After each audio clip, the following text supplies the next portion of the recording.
messieurs, bonjour, bienvenue dans ce bœuf qu'on pourrait qualifier de minier, d'énergétique, qu'on pourrait aussi qualifier un tout petit peu de géostratégique. Et nous allons parler de quelque chose dont vous n'avez pas l'habitude de voir sur JMTV+. On parlera, comme vous l'avez deviné, de mines, d'énergie, de pétrole, avec un spécialiste qui est du côté de Johannesburg, en Afrique du Sud. Lui, c'est Dr Baraja Younsi, qui ces derniers temps a défrayé la chronique. Vous avez pu lire sur JMTV+, ses analyses sur une convention signée entre la Chine et le Cameroun. Mais nous allons élargir le spectre de ce sujet-là pour parler globalement de l'Afrique avant de nous arrêter encore sur le Cameroun. Lui, il est d'origine camerounaise. On ne peut donc pas ne pas s'attarder un peu sur son pays. Bonsoir, Dr Baraja Younsi. Comment allez-vous? Bonsoir, monsieur Jacques Moifo, je vais très bien et vous? Je tiens bien, il a fait beau à Paris aujourd'hui, donc tout va bien. Voilà. Merci. Oui, ben nous sommes en plein hiver ici en Afrique du Sud. Aïe, aïe. Bon, ben, écoutez, merci d'avoir accepté notre invitation sur JMTV+. Hein. C'est à moi de vous remercier, monsieur Jacques Moifo. On dit tout ici, on aurait pu faire cette émission avant, mais j'ai été longuement malade, 9 mois de maladie, voilà pourquoi et ça tombe bien.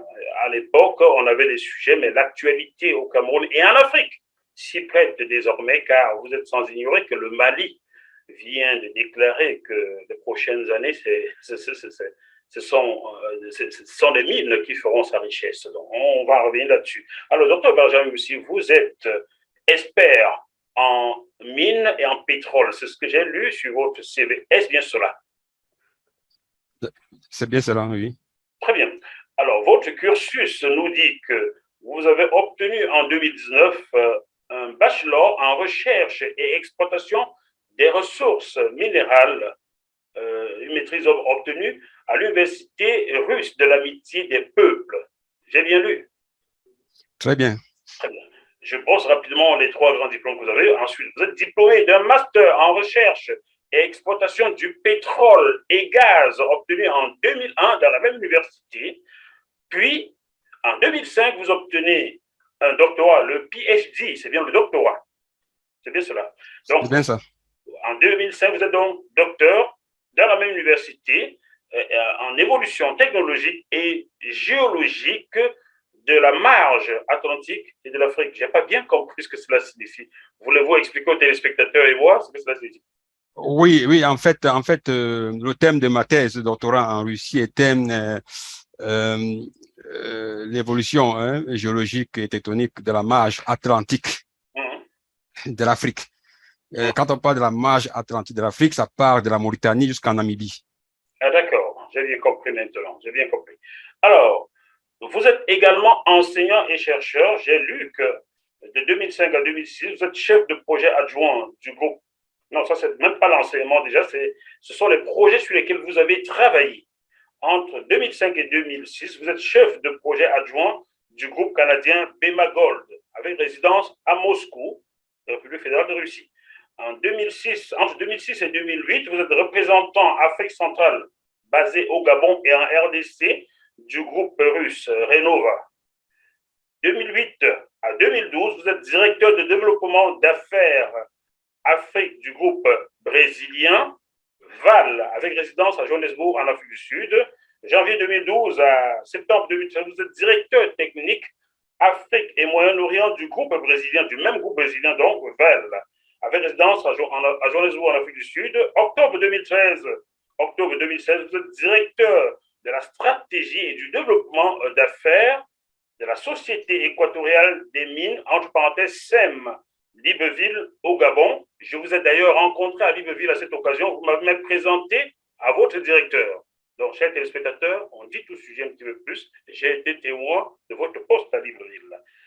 2017-2018, vous êtes directeur de l'ACAM Ressources à Johannesburg. L'ACAM Ressources, qu'est-ce que c'est que ça? Bon, l'ACAM Ressources, c'est quand je pars du Gabon en 2016, je décide de travailler pour mon propre compte. C'est comme ça qu'au niveau de l'Afrique du Sud, je crée cette compagnie, l'ACAM Resources, qui a fait pour objectif d'aider les potentiels investisseurs qui souhaiteraient investir en Afrique à le faire. Donc, ça veut dire que sur le plan administratif et sur le plan technique. OK? Dans l'ACAM Resources, on retrouvait les anciens, les ex-Valley, donc les anciens qui avaient travaillé pour le groupe Valley. Tout à fait. On se retrouvait dans cette compagnie dont j'étais le general manager. Ah, ici. Donc, septembre 2019 à décembre 2000, de la même année, directeur régional ALS, geochemistry, something like that. It's in English. My English is not nice. Can you remind us what does it mean?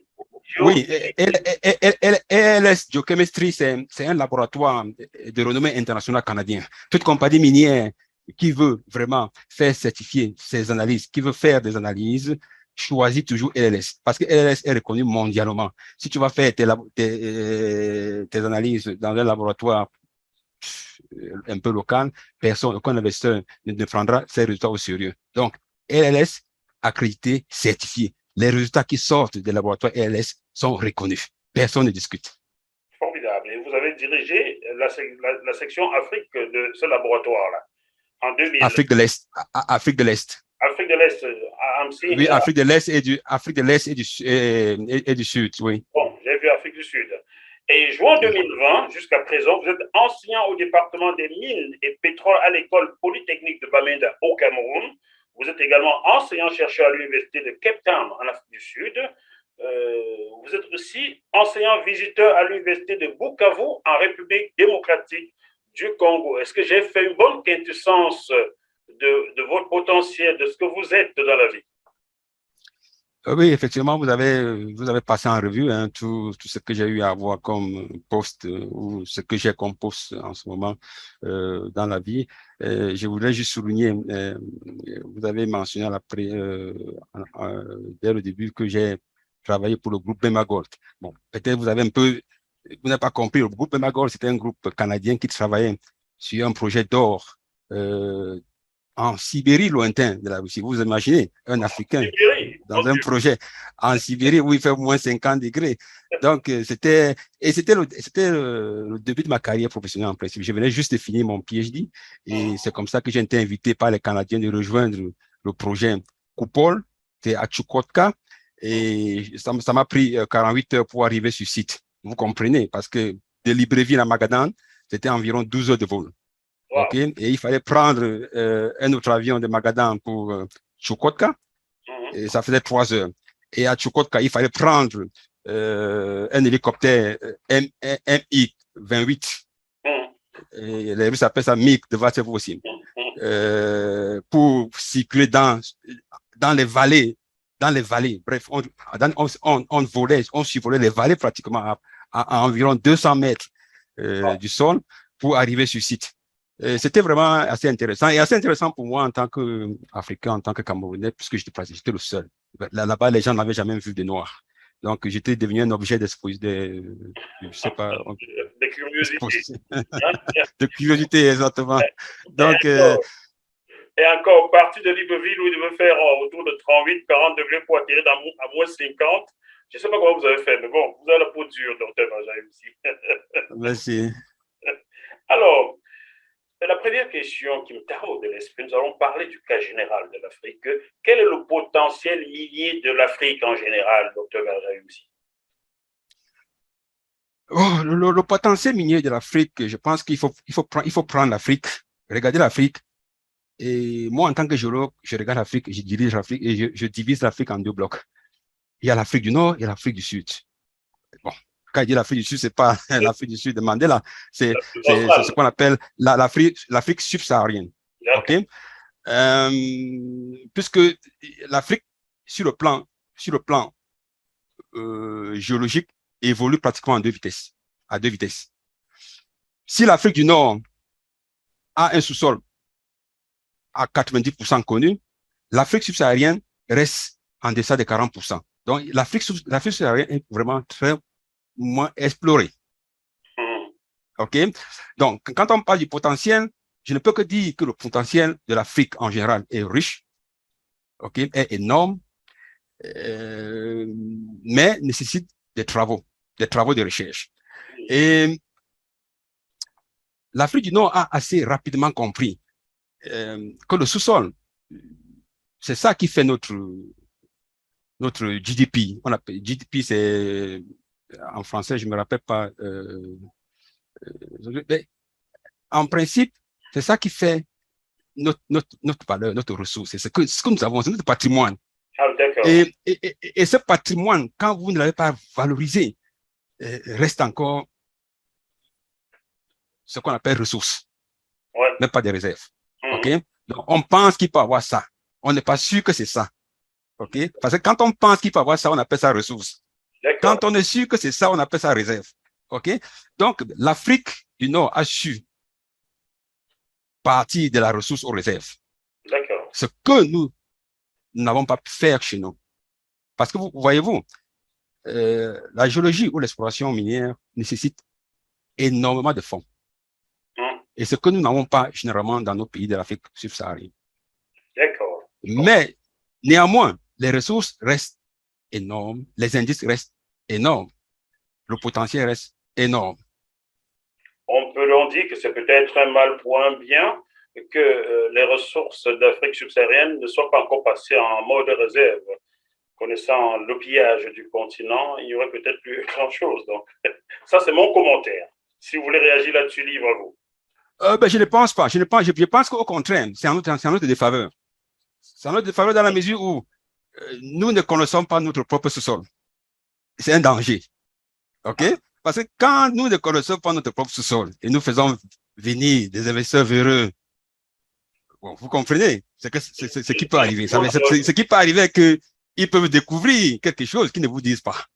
Je suis votre regard et j'incite les téléspectateurs à en faire de même, car vous m'avez fait publier un article le 28 mai 2022 sur jmtvplus.com. Donc, regardez cet article intitulé Cameroun / projet de fer Lobé-Kribi, : la convention minière aurait pu être mieux négociée. Je republierai cet article en dessous de cette émission. Docteur Benjamin Moussi, quels sont les pays qui s'en sortent mieux en Afrique? Je suppose que c'est l'Afrique du Nord. Pourquoi? Vous avez un peu évoqué tout cela déjà.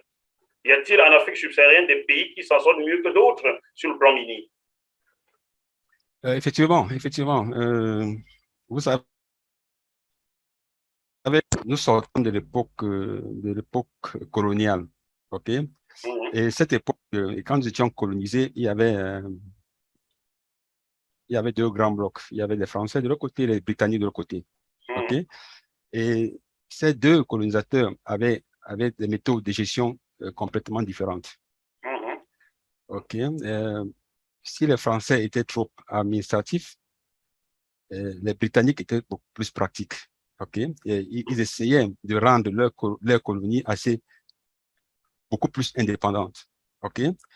Et ce qui fait que aujourd'hui, on le voit sur le terrain. Vous allez voir que si vous prenez la carte de l'Afrique et des pays subsahariens, les pays qui émergent beaucoup plus dans le domaine de la transformation de leurs ressources minières en développement, en prospérité pour leur peuple, pour leur pays, ce sont les pays anglo-saxons. OK? Et je prends pour exemple l'Afrique du Sud. L'Afrique du Sud, c'est un pays qui se développe grâce à ses ressources minières. C'est pas la magie. Johannesburg, c'est une ville aurifère. Johannesburg est ce qu'elle est grâce à l'or. L'Afrique du Sud, en général, est ce qu'elle est grâce à ses ressources minérales, grâce à l'or, grâce à du diamant, grâce à du manganèse, grâce à du nickel, du platinum. Ils ont su transformer cette richesse minière en prospérité, en développement. C'est un modèle. Et aujourd'hui, ce pays vit. Ce pays est pratiquement moderne. Ce pays, quand on est en Afrique du Sud, on n'a même pas envie d'aller en France. On n'a pas envie. Je peux le confirmer car j'étais en Afrique du Sud il y a 9 ans, en 2013, on s'est d'ailleurs rencontrés. Et j'avais l'impression d'être en Grande-Bretagne. Donc je le confirme, c'est ce que j'ai vu. Effectivement, depuis que je suis parti de la Russie et que je me retrouve en Afrique du Sud, je ne suis plus jamais parti en Europe. Là, ça ne m'intéresse pas. Ça ne m'intéresse pas. Il y a tout ici. C'est un pays développé. Oui, bon, on doit parler étanche, il y a étanche partout. OK? Donc, comme Youville, quoi. Comme Youville, comme Soweto, comme Alexandra, comme Deep Sloop. Donc, voilà un pays déjà.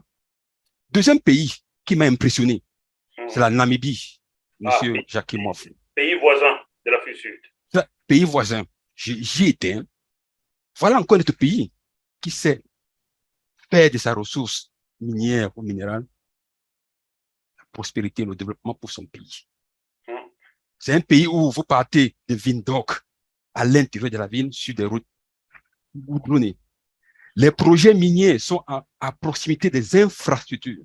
Donc, quand un investisseur minier arrive dans le pays, il ne se pose pas la question comment je fais sortir mes carottes, comment je fais sortir X, comment je fais sortir Y, où est-ce qu'il prend de l'énergie, où est-ce que je fais ça. Non, tout est là. L'État a pris la peine de mettre tout ce qu'il faut aux miniers pour travailler. Okay? Et ils sont là. J'étais en Namibie. Tout le pays est rempli de compagnies minières. Tous les majors ainsi que les juniors sont là-bas. Le Botswana aussi, j'ai vu un reportage sur le Botswana. Je revenais, j'arrivais au Botswana. Le Botswana, c'est un petit pays. C'est pour ça que j'ai gardé la dernière place au petit pays. D'accord. Le Botswana, aujourd'hui, c'est un modèle. C'est un modèle. Moi, j'étais à Gaborone.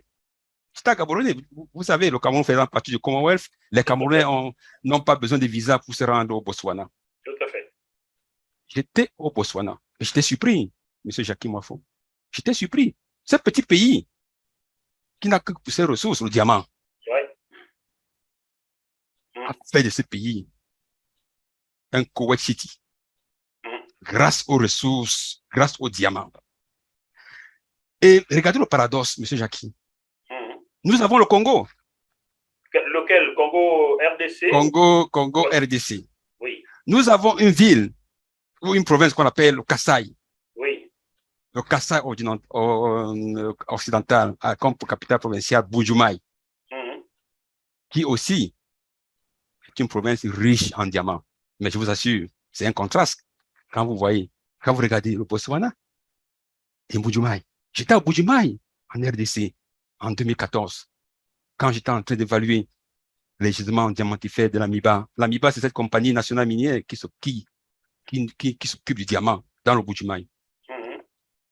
Mais, Jackie, j'ai failli pleurer, j'ai des photos, je peux vous partager après. Bujumaï. Je vais voir ça. C'est récemment à Hiroshima, après avoir reçu la bombe atomique. Voilà. Le contraste que je constate dans vos propos est que les pays anciennes colonies de la Grande-Bretagne s'en sortent nettement mieux que les pays colonisés par la France. Est-ce que je l'ai bien compris? Mais c'est très clair. C'est très clair. Il ne faut pas sortir de Oxford ou de Harvard pour dessiner ce que je suis en train de dire là. Mais montrez-moi un pays africain, un pays de l'Afrique francophone qui émerge grâce à ses ressources minérales. Montrez-moi, il n'y a aucun pays. Il n'y a aucun pays. Le Niger. Regardez à côté, au Gabon. Oui, au Gabon. Au Gabon. Où Eramet, depuis 60 ans, exploite la mine de manganèse de Moanda. 60 ans. Est-ce que vous pouvez vous imaginer qu'une compagnie minière exploite du manganèse dans un pays pendant 60 ans et que dans cette ville, la ville de Moanda reste une ville fantôme? Moi, j'ai été à Moanda. À Moanda, il n'y a pas de route. C'est aujourd'hui, grâce aux exigences internationales, où maintenant on demande, il y a ce qu'on appelle la responsabilité sociétale, que je vois Eramet à travers Comilok rafistoler les routes, changer les lampadaires. Mais c'est pas ça. Moanda mérite mieux que ce que je vois là maintenant. Moanda devait être encore, je prends le Koweït comme un exemple. Moanda devait être un exemple d'une ville qui s'est modernisée grâce à sa richesse. Je ne parle pas du Gabon tout entier, je parle au moins de la ville de Moanda. Moanda, tout à fait, que je connais. 60 ans, Eramet exploite le manganèse à Moanda. Eramet, 60 ans. De quel pays? Pardon? Eramet, c'est une entreprise de quel pays occidental? Mais le pays, c'est la France. Ah, d'accord, c'est une entreprise française. D'accord. Eramet, c'est cette compagnie qui porte les projets, qui porte la stratégie minière de la France, comme Total porte la stratégie pétrolière de la France à l'étranger. Eramet, c'est cette compagnie-là. Comme Areva, comme Areva exclusivement dans l'uranium du Niger, oui. qui est 187e pays sur 188 des pays où l'indice de développement est pointé. Vous suivez? Donc, je voulais juste dire comment nos ressources ne profitent pas, ne profitent pas aux pays africains. Donc, Eramet qui exploite le manganèse en Rwanda depuis 60 ans, et quand on regarde les coûts du manganèse aujourd'hui sur le marché, et qu'on regarde la ville, le Rwanda, on dit, mais il y a quelque chose qui ne tient pas. Et pourtant, Eramet déclare chaque année des bénéfices à l'exponentielle. Mais comment peut-on exploiter dans une zone et que cette zone-là est vraiment abandonnée? Est-ce que ça tient? Ça ne tient pas. Donc, bon, je pense que, et je prends un exemple. Moi, je reviens de la Tanzanie. OK? J'ai fait le sud de la Tanzanie, la ville de Mtwara, et j'ai fait le nord, j'ai fait le sud de la ville de Mtwara où nous étions en train de faire de l'exploration sur l'or, et du nord à Mwanza. Mais vous voyez la différence, M. Jacques Wafo. Les compagnies qui travaillent là-bas sont beaucoup plus responsables. Je ne suis pas en train de dédouaner. OK? Il doit sûrement faire des choses qui ne tiennent pas, mais quand même, ils essaient de faire des efforts. Et on voit ces efforts-là. Bon, j'ai parlé de la Tanzanie, j'ai parlé du Gabon. Donc, je reviens encore à deux systèmes. OK? Anglo-saxon et francophone. Oui. Quels sont les différents modèles que nous offre l'Occident? On a déjà compris l'Occident, on lit entre les lignes. La Chine maintenant, la Russie, dans la lutte pour s'accaparer des ressources minières africaines. Bon, tout à l'heure, j'ai essayé un peu de parler de l'Occident et je vous ai bien dit que aujourd'hui, l'Occident essaie un peu d'introduire certains mécanismes, des outils pour pouvoir faire profiter aux locaux de leurs ressources minérales à travers cette histoire de responsabilité sociétale ou ce qu'ils ont intégré tout récemment, ESG, Environment, Social and Governance. OK? Donc, ça permet de suivre, de s'assurer que une compagnie minière occidentale qui vient d'Afrique, que cette compagnie ne détruise pas l'environnement, OK? Que cette compagnie s'occupe au moins de la communauté dans les zones où elle opère, OK? Et que cette compagnie minière ne se lance pas dans des histoires de corruption, OK? Et que cette compagnie minière essaie de payer les taxes comme il se doit, comme c'est écrit dans le code minier, sans chercher à faire de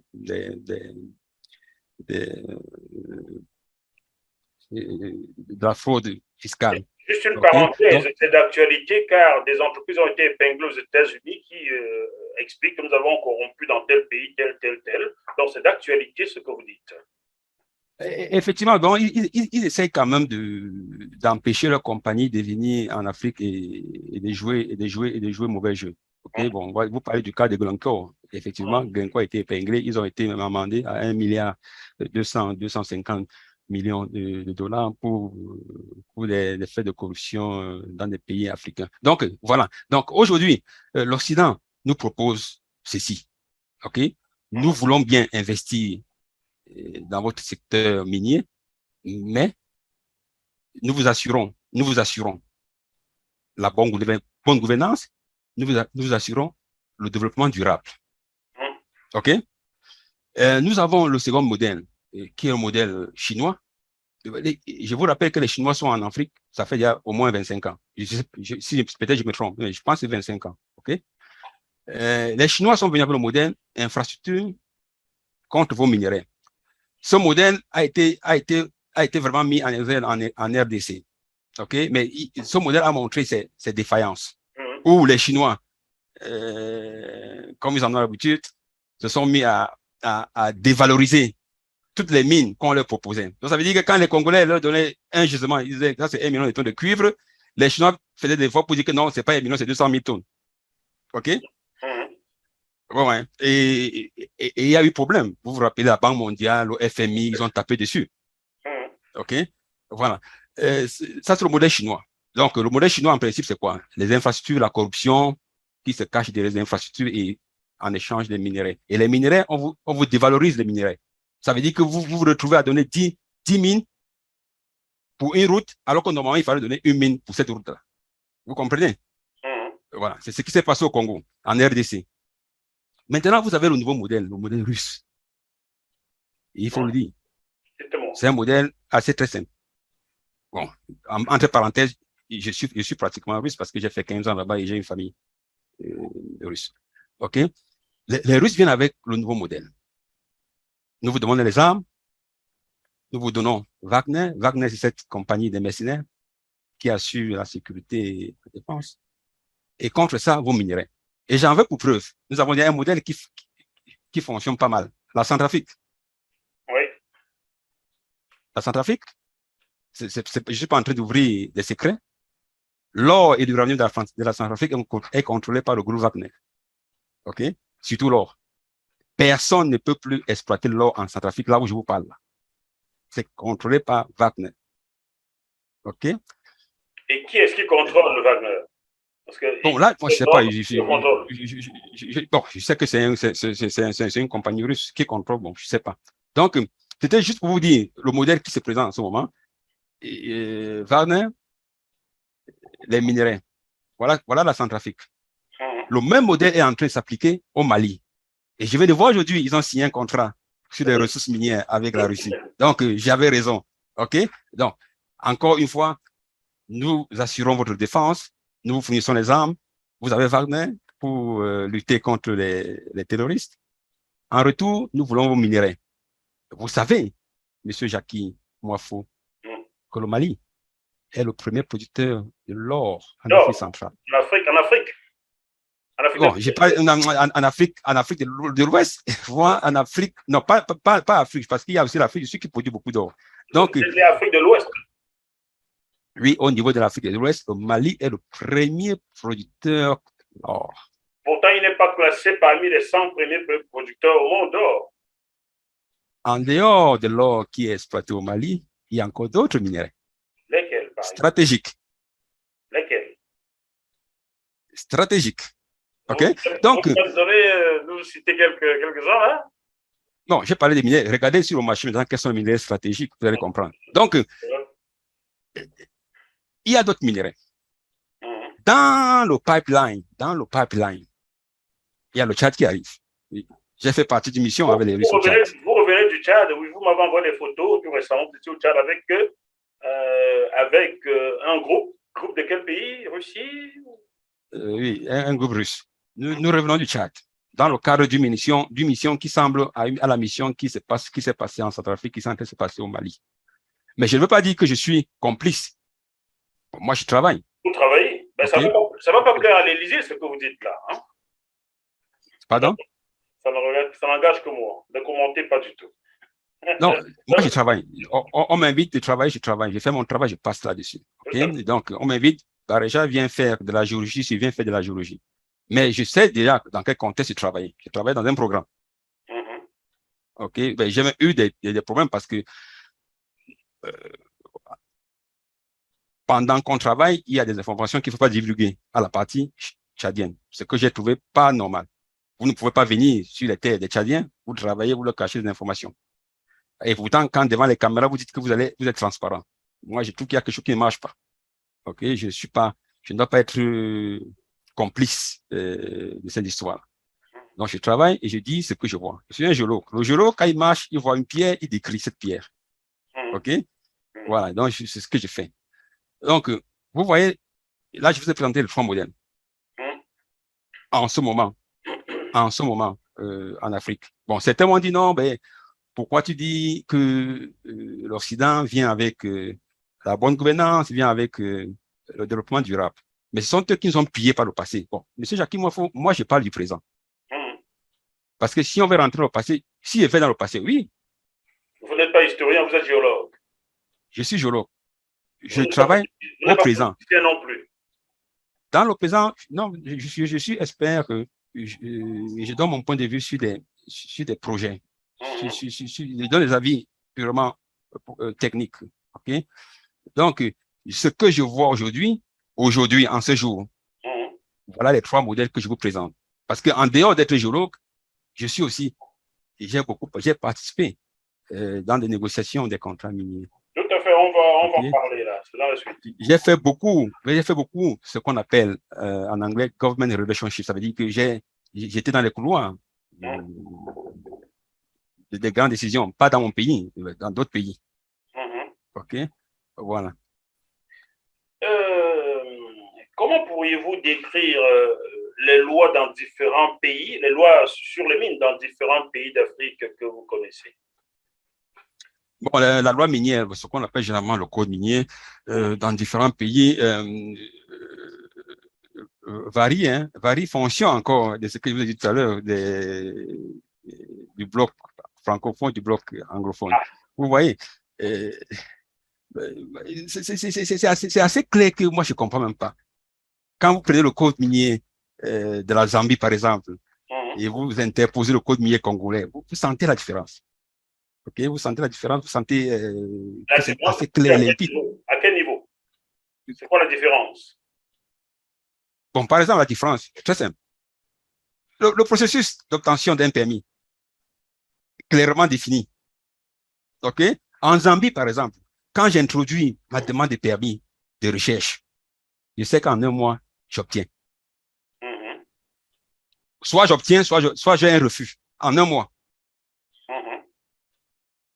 Mais il y a des pays, là, en Afrique francophone, même après 3 ans, vous n'avez même pas de réponse. On n'accuse même pas de réception de votre demande. Donc, C'est donc, grave ça comme révélation, docteur Barjaï aussi. mais je vous dis la vérité. Moi, j'ai fait les demandes de permis un peu partout. Je vous dis la vérité. Je me rappelle, il y a un cas assez ridicule hein, au Congo.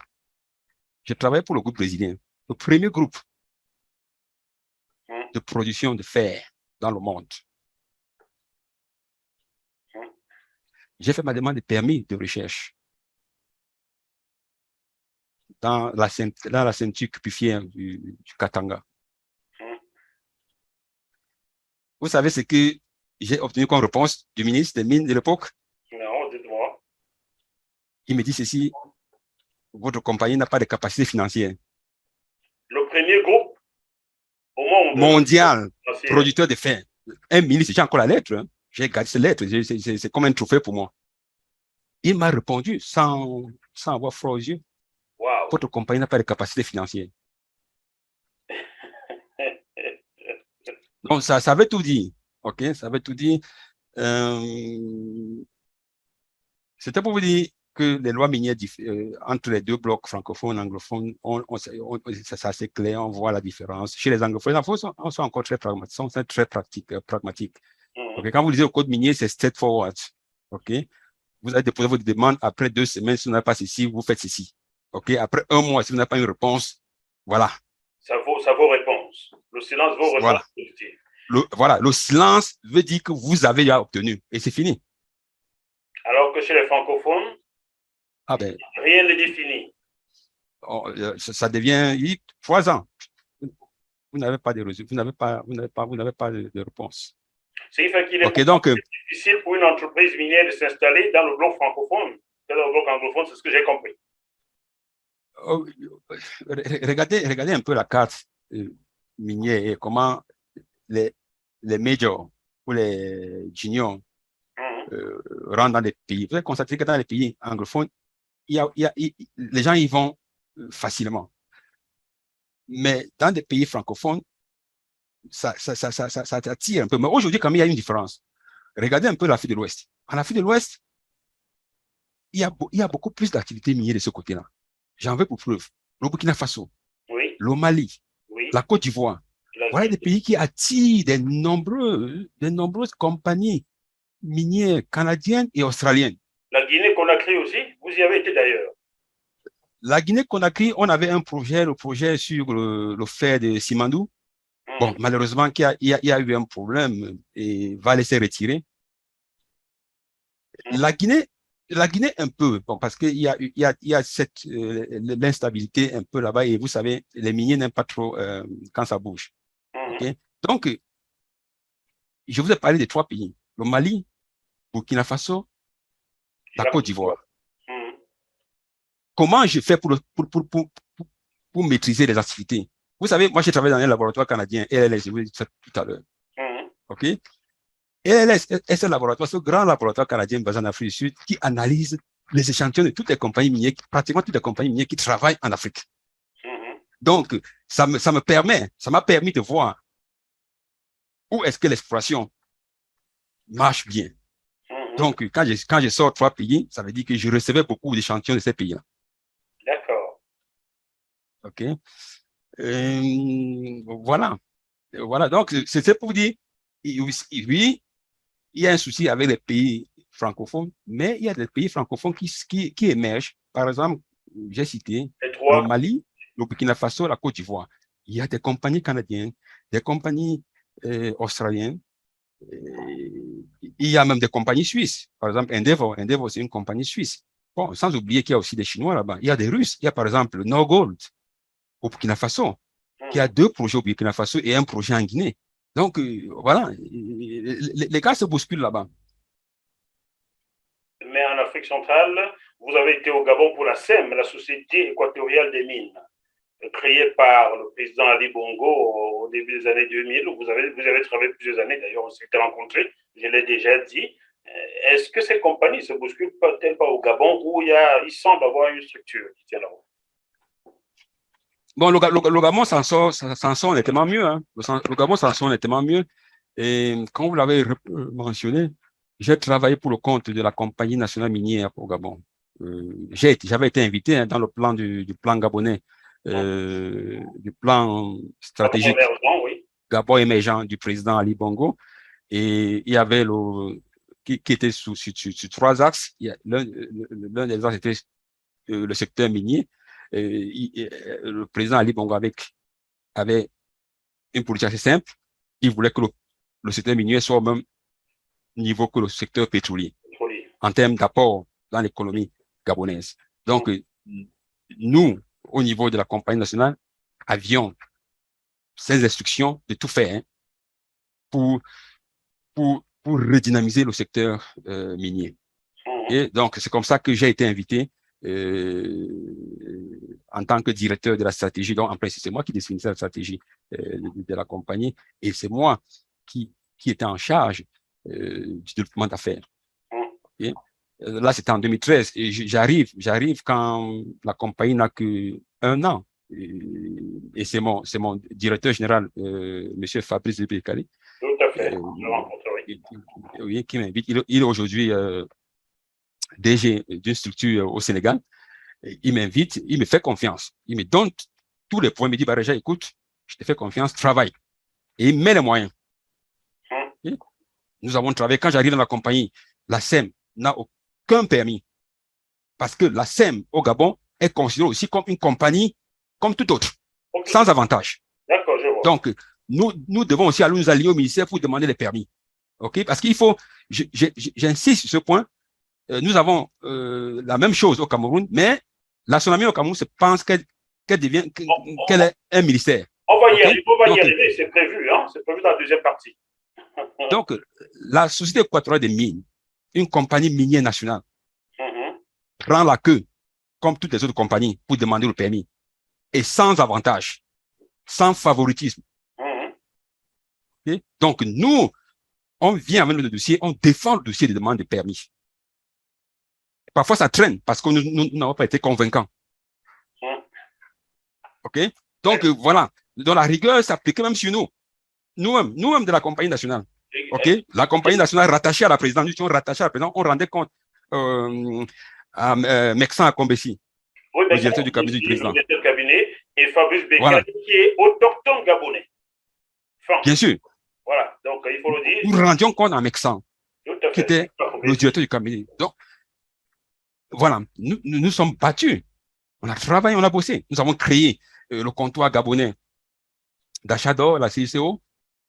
Nous avons créé une compagnie qui devait s'occuper du marbre.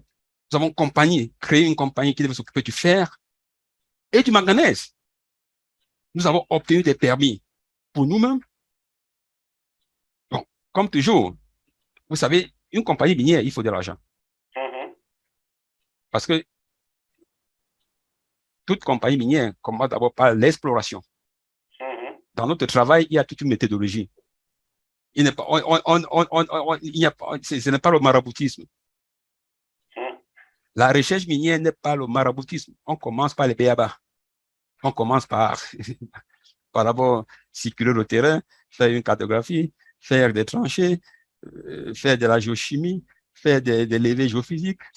C'est vraiment, on va pas à pas. Et tout ça demande d'énormes ressources. Parfois, et quand on investit, on n'est même pas sûr de récupérer. Parce que sur 100 projets de recherche qu'on engage, si tu es chanceux, tu as un qui donne. Et ouais, si tu es chanceux, tu as un projet qui donne. C'est un peu comme dans l'archéologie, quoi. On fouille jusqu'à ce qu'on trouve quelque chose.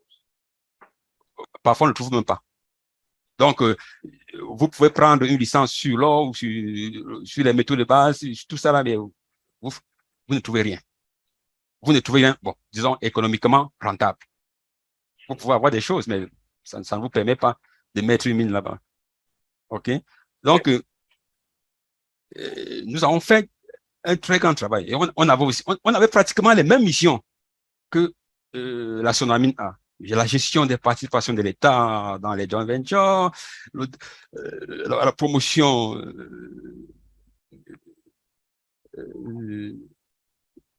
la promotion du potentiel minier du Cameroun, la prospection, le développement des projets, la commercialisation des métaux précieux et les pierres précieuses.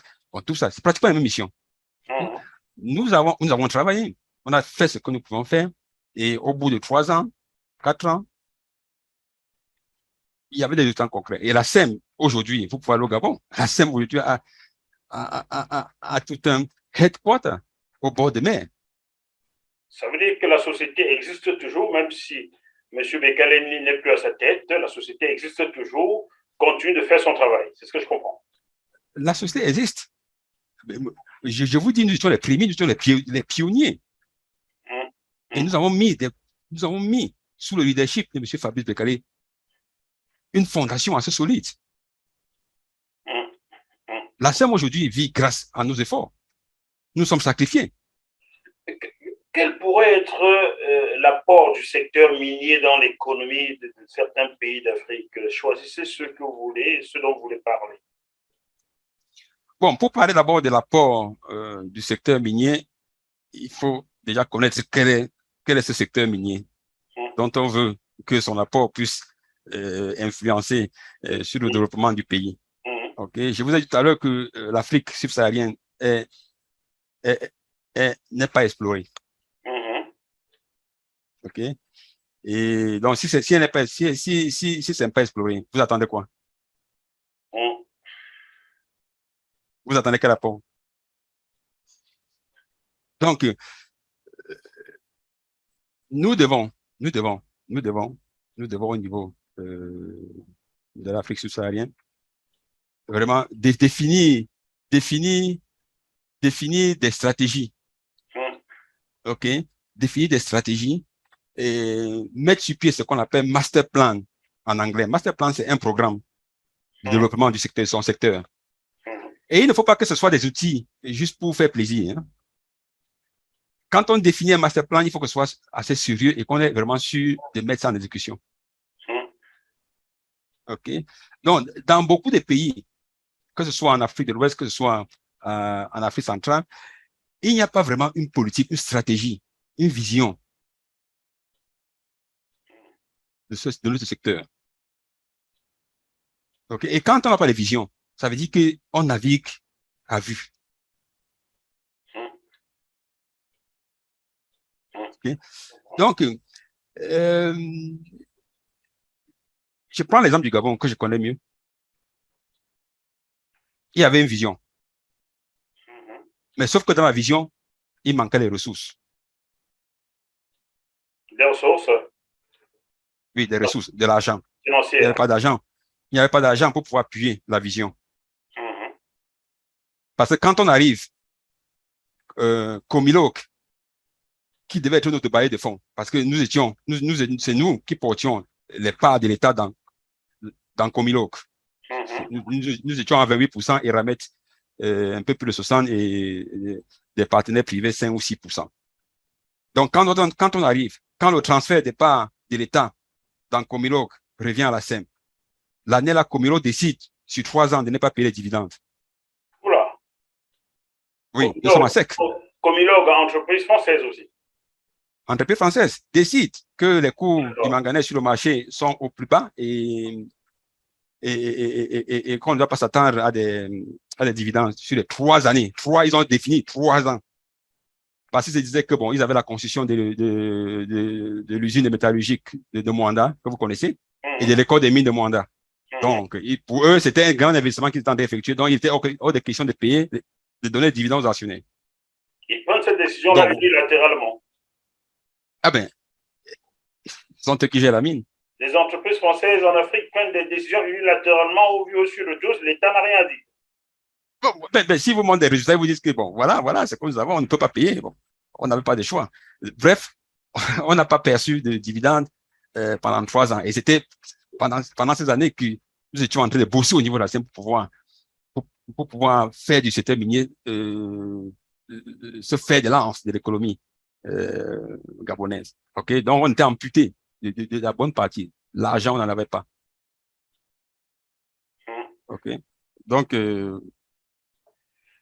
en dehors de la vision, il faut rattacher à la vision le financement. Mais, comme je le dis très bien, on ne doit pas économiser pour mettre en évidence son potentiel minier. Vous voyez, la mine, oui, il y a un grand risque. Mais quand ça donne, ça donne. Hein. Ça donne. J'en veux pour preuve. Dans les pays du Maghreb, M. Jackie Moifon, l'État n'hésite pas de mettre de l'argent dans la recherche. Et je vais vous surprendre. Est-ce que vous savez qu'au Maghreb, vous ne pouvez pas venir faire une demande de permis de recherche? C'est interdit. Ah, seul l'État Seul l'État fait les recherches. Donc, seuls les nationaux font les recherches. Non, seul l'État. L'État, à travers son agence de recherche. D'accord. C'est l'équivalent du BRGM, du Bureau de recherche de géologie française, hein, ou de Terrefontaine, voilà, au niveau de. Bref, c'est l'État qui fait la recherche. Et quand l'État fait la recherche et que l'État met en évidence des indices sérieux, ça fait maintenant l'objet d'un appel d'offres. Tu comprends le mécanisme? Je comprends. Ça veut dire que l'État met de l'argent pour faire la recherche et dès que l'État a tapé sur quelque chose de sérieux, l'État met ça en appel d'offres. Et pour participer à l'appel d'offres, chaque participant verse ce qu'on appelle les fees. OK? Et c'est comme ça que l'État récupère son investissement. Hein. Juste parce que j'ai trouvé des indices assez sérieux. Maintenant, je veux faire venir des gens pour développer. Mais pour déposer sa candidature, vous me payez d'abord des frais d'entrée. Des frais de participation. Voilà. On appelle ça des frais de participation. Oui. Imaginez-vous un projet que vous avez fait, que vous avez mis en évidence. Vous mettez ça sur appel d'offres. Vous avez peut-être 1000 compagnies qui sollicitent. Même si vous avez 1000, même si vous avez 110, OK, 500 millions de frais de participation. Prenez 1000 par 5 millions, ça fait combien? Ça fait beaucoup d'argent. Voilà, ça fait beaucoup d'argent, ça fait 5 milliards. Juste pour les frais de participation. J'ai vu dans vos analyses, dans cet article que vous m'avez fait publier sujet un petit peu plus, que vous aurez pu obtenir de cette entreprise qui a signé une convention pour l'offert de crédit, vous aurez pu obtenir pour ces frais-là 2 milliards de dollars, c'est-à-dire 1200 milliards de francs CFA en faveur du Cameroun. Est-ce que j'ai bien... Non, mais là, oui, vous avez bien dit, mais là encore, je suis encore au niveau des frais de participation à l'appel d'offres. Je ne parle même pas, je suis encore au niveau des frais, parce que l'appel d'offres, pour participer, vous payez même déjà pour participer.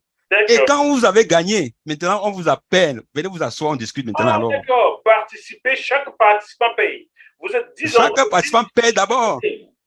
Parce qu'on ne veut pas n'importe qui. Tu comprends? Parce que si tu veux, tu te dis compagnie minière, tu dois avoir de l'argent et avoir de la technicité.